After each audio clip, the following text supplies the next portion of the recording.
This is going to be the easiest video you'll ever see on how to derive the complete unique square form as well as the formulas for h and k. So let me jump straight into it.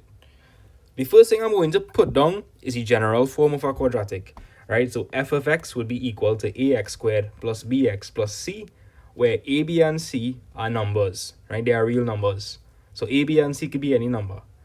So if you looked at my last video, you'll understand that completing the square literally means to complete the square. So I would implore you to go check out that video, right? But let me just give you a summary for those that did not watch it. You see x squared, x, and c? Most of those expressions could be represented as a square or a rectangle. So picture if you had 1x squared. 1x squared would literally mean you have one big block of x squared. So it would just be x squared. Now picture if you had 3x squared. Then you would have 3 blocks of x squared. Now you could probably imagine that the bigger the number a is, you'll have more big x squareds to work with, and this will complicate things a lot. Question: if you had to rearrange shapes to make a square, would you want more shapes or less shapes? Obviously less shapes, because you would have less things to fiddle with. So the whole concept here is you're going to take the expression, you're going to represent them as shapes, then you're going to take those shapes, and then you're going to rearrange the shapes to make a square. If you have a number in front of x squared, it complicates things because now you have more than one x squared block. So that's why I'm dividing by a.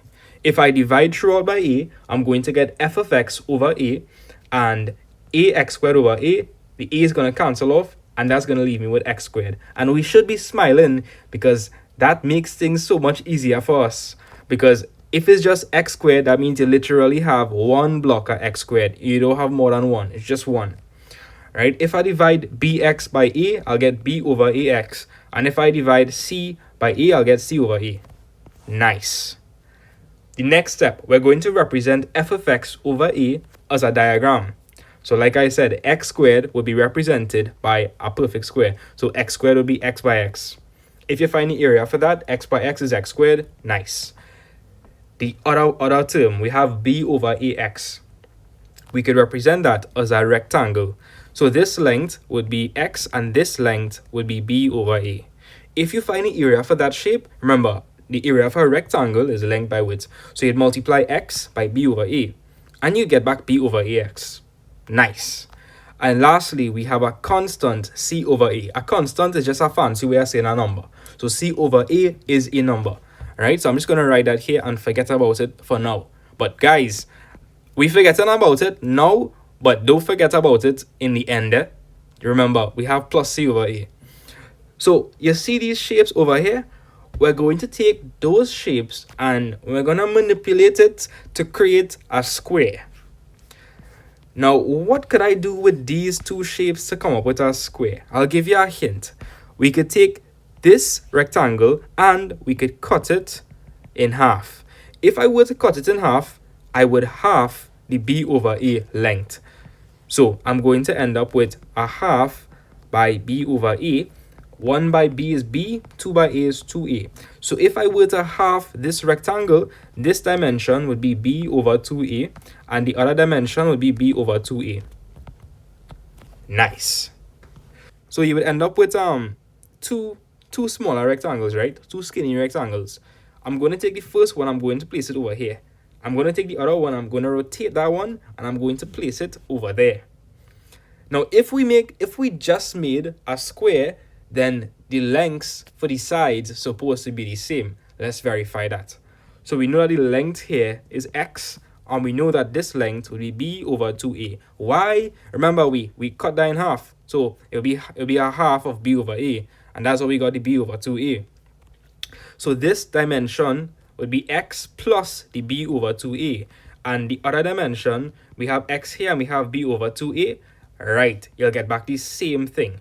So you should be smiling because this length and this length is the same. So we just made a quote-unquote perfect square. But is it perfect? It isn't. If you notice, we are actually missing an area over here.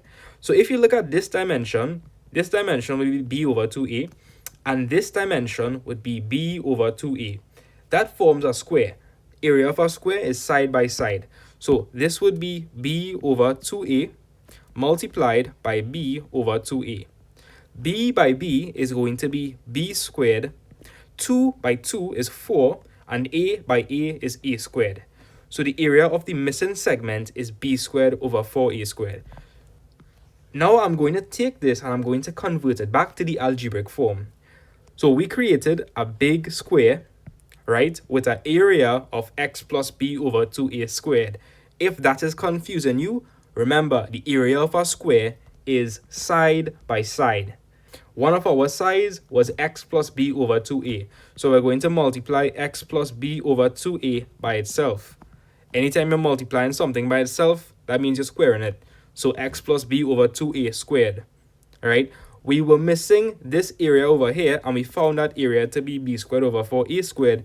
So you're going to subtract it from the big area because you're missing it. And again, I told you all not to forget about the c over a. So I'm going to write back the c over a. You'd probably realize we do not have f of x. What we actually have is f of x over a.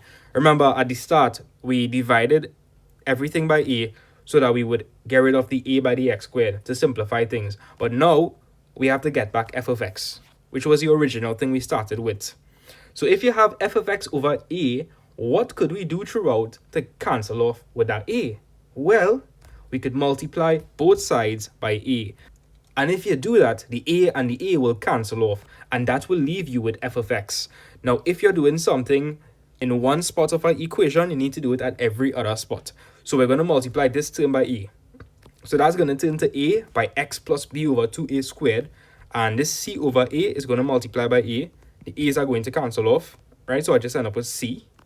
Then you have b squared over 4a squared. B squared over 4a squared. Now, this might confuse some people. So let me just write this in a different form. That will be b squared all over 4 by a by a. Remember, a squared just means a by a, right? And we said that we were going to multiply everything by a. So if I'm doing that, one of the a's in the bottom would get cancelled off with the a on top. So that would leave me with b squared over 4a. Right? So that's how I got the b squared over 4a. Now this should be looking very, very familiar because we just came up with the complete any square form. Let's go! Right? And the complete any square form is a x plus h squared plus k. Alright? So if you compare the two equations, you will see that h is the b over 2a. So that is why h, the formula for h is b over 2a. And you'll see that the formula for k is c minus b squared over 4a. So that, guys, is how you derive the complete any square form and the formulas for h and k.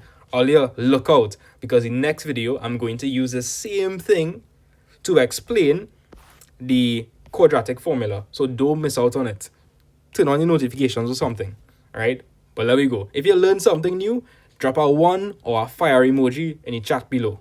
Later, guys.